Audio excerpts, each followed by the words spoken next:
Bon les gars, je pense que c'est le bon moment d'en parler. Quel est l'état actuel de Simon Adingra? L'état de forme de Simon Adingra. Parce qu'on a tous vu les matchs. On sait que ce n'est plus le même Simon Adingra d'auparavant. Le même Simon Adingra qui, face à la Zambie en juin 2023, sous Jean-Louis Gasset, qui décantait des situations. Ce n'est plus ce même Simon Adingra là. Même sous MS Faye, qui arrivait quand même à tirer son épingle du jeu. Faut dire aussi, et je tiens à rappeler que, vous savez, depuis on a fini la CAN, avec son ascension fulgurante, parce qu'il était le meilleur jeune joueur de la CAN, homme du match en finale avec 2 passes décisives pour la tête de Franck Kessié et pour le but de Sébastien Haller. Il a vraiment marqué cette finale-là de par son empreinte. Et ça, franchement, on doit le lui reconnaître. Mais il faut dire que depuis que la CAN est finie, ce n'est réellement plus le Simon Adingra qu'on connaît. Moi, j'avais, par rapport à le fait qu'il ne soit pas titulaire à Brighton, moi, j'avais quand même un début d'espoir. J'avais un début d'espoir parce que durant la saison qui vient de se terminer, lorsque la saison a commencé, il n'était réellement pas titulaire sous le nouveau code de Brighton, parce que Deserbi était parti à Marseille. Donc il n'était réellement pas titulaire. Mais petit à petit, même quand il venait avec les éléphants, quand il y avait des escapades, il essayait quand même de tirer son épingle du jeu. Je me rappelle de son but qu'il a marqué face au Tchad, le 4-0, souvenez-vous, au Félicia, où il a marqué. Indika qui lui envoie une transversale depuis la défense, qui lui fait la passe décisive et le crochet assez long quand même de Simon Adingra, mais qui va finir par mettre au fond des filets. Depuis ce jour, j'avais quand même de l'espoir parce que je me disais, même si Simon Adingra n'était pas réellement titulaire en club, lorsqu'il venait avec les éléphants, il essayait quand même de se démerder, il essayait quand même de tirer son épingle du jeu. Mais au fur et à mesure, que ce soit avec les éléphants et que ce soit avec Brighton, on a vu que Simon Adingra est en deçà total. Et ça, il faut qu'on le reconnaisse. Simon Adingra actuellement n'est plus le Simon Adingra d'auparavant.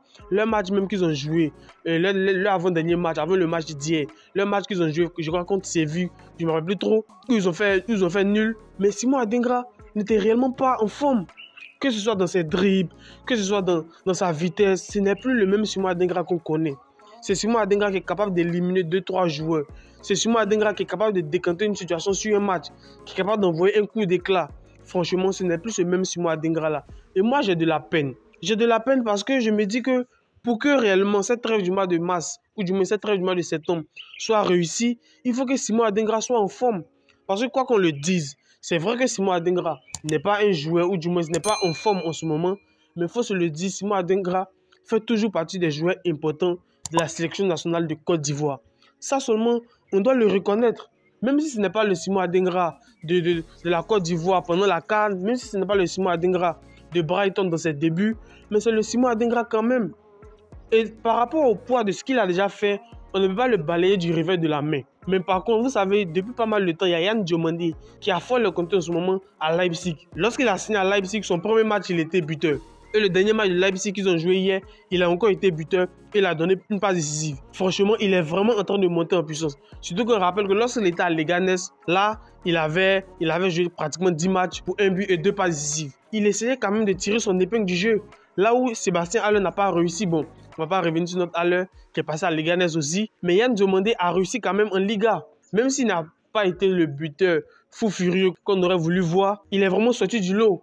Et je pense que réellement son transfert à Leipzig va changer beaucoup de choses. Parce que là, il est dans un top club, il est dans un très grand championnat, même si ce n'est pas comparé à la Première Ligue, c'est zéro. Mais il est dans un grand championnat quand même, l'Allemagne. Il est quand même dans une grande équipe, Leipzig, qui joue le haut du tableau, qui a l'habitude de participer aux compétitions européennes. Donc ça peut être un bonus pour lui. Et voici un garçon aussi qui est très agile, qui est dribbleur, qui est déstabilisateur, qui a un peu les mêmes qualités que Simon Adingra. De la vitesse, du mouvement, de la percussion. Franchement, Yann Diomandé, c'était un régal. Mais bon, après, ça sera à MS Faye de pouvoir décider. On verra les choix qu'il va faire entre Yann Diomandé, Simon Adingra, Traoré Béni. Bon, il y a aussi Jérémy Boga, mais bon, c'est pas la même chose. On verra les choix qu'il va faire. Mais actuellement, franchement, on ne peut pas partir avec un Simon Adingra en méforme. Comme je vous l'ai dit, cette trêve du mois de septembre là sera vraiment très décisive. Donc, c'est le moment pour nous d'aller avec tous nos joueurs qui seront en forme, afin de nous rapporter un résultat assez favorable qui va nous permettre de nous qualifier pour la Coupe du Monde 2026. Notamment le match très décisif contre le Gabon à l'extérieur. Ahmed Traoré qui a également fait une prestation assez solide face à Everton. Lorsque Bournemouth a joué hier, il a fait une passe décisive. Il a joué pratiquement 65 minutes. Il commence à regagner cette place de titulaire indiscutable. Parce que c'est un joueur de Bournemouth mais qui a beaucoup été en prêt, que ce soit à Naples, il a été en prêt aussi à Auxerre. À Naples, ça n'a pas réussi. En Syrie, ça n'a pas réussi. Il a dû se relancer à Auxerre, où vraiment il a explosé, où il s'est imposé comme étant un joueur majeur dans cet effectif. Et je pense réellement que c'est Ahmed Traoré qui était le meilleur joueur, en tout cas du côté d'Auxerre, en Ligue 1. Moi, je le pense, je ne sais pas vraiment ce qui a été décidé. Mais les prestations qu'Ahmed Traoré a sorties, franchement, c'est des prestations vraiment dignes d'un très grand joueur. Il a vraiment porté cette équipe-là. Buteur quand il le faut, un très bon milieu offensif qui n'hésitait pas à marquer, qui a beaucoup été utilisé en tant que milieu offensif et souvent en tant que second attaquant. Parce que là, franchement, il a donné réellement satisfaction. Moi, je me disais qu'il allait rester à Auxerre, mais visiblement, il est retourné à Bournemouth. Et moi, j'espère qu'il va pouvoir s'installer définitivement à Bournemouth. Il est beaucoup en prêt. La première ligue était un championnat, en tout cas de haute intensité. J'espère qu'il va pouvoir s'imposer là-bas. Surtout que Bournemouth n'est pas un faire-valoir. C'est quand même une équipe qui est assez, même si ça ne joue pas le titre, mais c'est quand même récurrent, c'est quand même régulier en première ligue. Ils arrivent à se maintenir chaque saison en première ligue. Donc ils peuvent s'imposer dans cet effectif-là pour pouvoir briller, éclore et pour pouvoir frapper à l'œil des plus grands clubs. Mais ce qui est sûr, Ahmed Traoré, j'espère qu'il va retrouver de sa superbe. En tout cas, lorsque tu le vois jouer, tu sens réellement qu'il commence à avoir cette prise de confiance. Il a beaucoup été blessé à Auxerre. Il a eu pas mal de blessures, ce qui lui a valu, n'est-ce pas, le fait qu'il ne soit pas présent à beaucoup de trêves avec les éléphants. Bon, lui, c'est un peu comme Amad Diallo. Hein. À chaque fois qu'il y a une trêve avec les éléphants, il y a toujours un problème. Mais durant la saison avec Auxerre, il s'est vraiment montré décisif. Et moi, j'espère que cette saison 2025-2026 qu'il va entamer avec Bournemouth, il sera vraiment décisif. Parce que ça, franchement, Ahmed Traoré, comme je vous l'ai dit, la concurrence au milieu du terrain des éléphants est très féroce. Donc, Ahmed Traoré doit pouvoir élever son niveau de jeu. Surtout que derrière, il y a un certain Gargon Parfait qui frappe à la porte et qui a réellement convaincu durant ce tournoi de Toronto de Canada Shield. Ce qui est sûr, en état de grâce avec Bournemouth, il a été titulaire. J'espère que la saison prochaine, son coach va lui faire confiance. Et moi aussi, j'espère que ses prestations vont suivre. Parce qu'on ne peut pas titulariser un joueur qui, à chaque fois, ne donne pas réellement satisfaction sur le terrain. Crystal Palace est sur le point de conclure un accord pour l'attaquant niçois Ivan Guesson. Le joueur de 24 ans, auteur de 21 buts en Ligue 1 la saison dernière, est convoité par plusieurs clubs. Palace est désormais en pole position et confiant de pouvoir concrétiser son projet. Actuellement, il y a Crystal Palace qui est intéressé par Ivan Guesson. Bon, Ivan Guesson, franchement, moi je ne sais pas.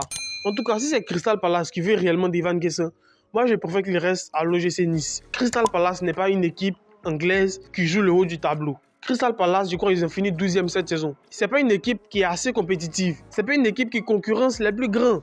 C'est une équipe qui joue à chaque fois le milieu du tableau et souvent même le maintien. Contrairement à l'OGC Nice où Ivan Guesson cette saison a été vraiment décisif. Le meilleur joueur Aiglon ou le meilleur niçois, bon il était lui avec un autre. Mais il s'est vraiment montré décisif, impactant dans le jeu de l'OGC Nice. Il a vraiment été impactant. Et l'OGC Nice actuellement est qualifié pour le tour des qualifications de la Ligue des Champions. Moi, j'espère qu'ils vont se qualifier pour la Ligue des Champions. Moi, je veux voir Ivan Guesson évoluer en Ligue des Champions, contrairement à Crystal Palace, même s'il faut reconnaître que Crystal Palace est quand même dans un championnat qui est assez grand quand même, qui est un championnat comme l'Angleterre où tous les jeux sont arrivés. Donc forcément, quand tu as des belles prestations, ça frappe forcément à l'œil de tout le monde. Mais je veux dire que moi, je veux voir Ivan Guesson jouer la Ligue des Champions. Ça serait un petit peu comme sa récompense parce qu'il a beaucoup bataillé pour pouvoir arriver à ce niveau-là. Il s'est vraiment monté décisif, titulaire à part entière dans cet effectif, que ce soit en Ligue Europa, que ce soit en Ligue 1, en Coupe de France. Il a été titulaire sur la quasi-totalité des matchs de l'OGC Nice cette saison. Donc franchement, voici un petit bonus à la fin, même si on ne sait pas s'ils vont se qualifier pour la Ligue des Champions parce qu'ils doivent jouer des matchs, les tours de qualification pour se qualifier. Eux, ils ne sont pas encore officiellement qualifiés comme le PSG, l'AS Monaco et l'Olympique de Marseille. Mais j'espère qu'ils vont pouvoir se qualifier. Et moi, franchement, je ne suis pas d'accord avec ce transfert-là. Mais ce qui est sûr, on ne sait pas ce qui sera décidé dans les prochains jours. Ça sera plus clair, mais ce qui est sûr, c'est que Crystal Palace a montré un vif intérêt pour recruter Ivan Guesson. Est-ce que ça sera un judicieux choix pour lui? Donnez-moi vos avis dans les commentaires, mais franchement, moi, je ne pense réellement pas que ce soit un bon choix pour lui. Parce que je veux le voir évoluer au plus haut niveau, qui est la Ligue des Champions. Et je veux le voir s'installer durablement comme étant un joueur très très important dans l'effectif de l'OGC Nice. Par rapport à l'adaptation, on ne sait pas si ça va se passer comme Emmanuel Agbadou, mais bon, s'il décide de partir là-bas, tout le mal qu'on peut lui souhaiter, c'est bonne chance. Pour moi, actuellement, le débat est clos. Ghislain Conan est désormais le titulaire indiscutable à son poste en équipe nationale de Côte d'Ivoire. La prestation monstrueuse qu'il a sortie, franchement les gars, il faut en parler. Ghislain Conan, le problème qu'on avait avec Ghislain Conan, ce n'était pas ses qualités. On savait tous que Ghislain Conan était un très bon joueur, mais sauf qu'il n'avait pas de club. Il était sans club et même quand il allait à Burgos, il n'a réellement pas été titulaire, il n'a vraiment rien joué. En tout cas, près de 8 minutes de temps de jeu, ce n'est pas vraiment ça qui compte. Mais Gislain Colon, depuis qu'il a signé à Gil Vicente, il renaît de ses cendres. Il commence réellement à être un joueur assez important. Et moi, je vous le dis, étant donné que le poste de latéral gauche n'a pas été assez concrétisé, assez solide, lorsque Gislain Colon n'a pas été là, franchement, avec la prestation qu'il a sortie face au Canada et cette prestation qu'il continue à sortir en club, franchement, je pense que MS Faye va le titulariser davantage sur le côté gauche. Parce que Gislain Colon, c'est quand même un régal, que ce soit défensivement, que ce soit offensivement. Il apporte. Il est vraiment un joueur à part entière. Et ça, franchement, je vous le dis, et ça n'engage que moi. Gislain Colon, actuellement, est le titulaire indiscutable au poste de latéral gauche. Parce qu'il est en train de monter en puissance. Donc, il faut l'accompagner. Et le fait de l'accompagner commence par être titulaire. Je suis convaincu qu'il gagnera une place de titulaire indiscutable à Gil Vicente dans le championnat portugais. Et je suis convaincu aussi qu'il a toute la confiance du coach. Le coach le titularise à chaque fois. Depuis qu'il est arrivé à Gil Vicente, il était titulaire à chaque match, ce qui montre que réellement, il a une place assez importante. Quand sera-t-il avec les éléphants? Moi, je suis convaincu qu'il pourra. D'autant plus que durant cette trêve du mois de juin, où on a participé au tournoi, il a vraiment été décisif. Il a vraiment été d'un très grand apport. Franchement, cette trêve du mois de septembre s'annonce décisif. Et Gislain Colon va pouvoir franchement nous aider avec des attaquants comme Aubameyang. Franchement, sur son côté, Denis Bonga. Franchement, Gislain Colon nous sera d'une très grande aide. Donc les gars, on va s'arrêter sur ça. Donnez-moi vos avis dans les commentaires. Dites-moi ce que vous en pensez. Abonnez-vous si ce n'est pas déjà fait. Lâchez-moi votre like. Et on se retrouve pour une prochaine vidéo. Allez, peace out.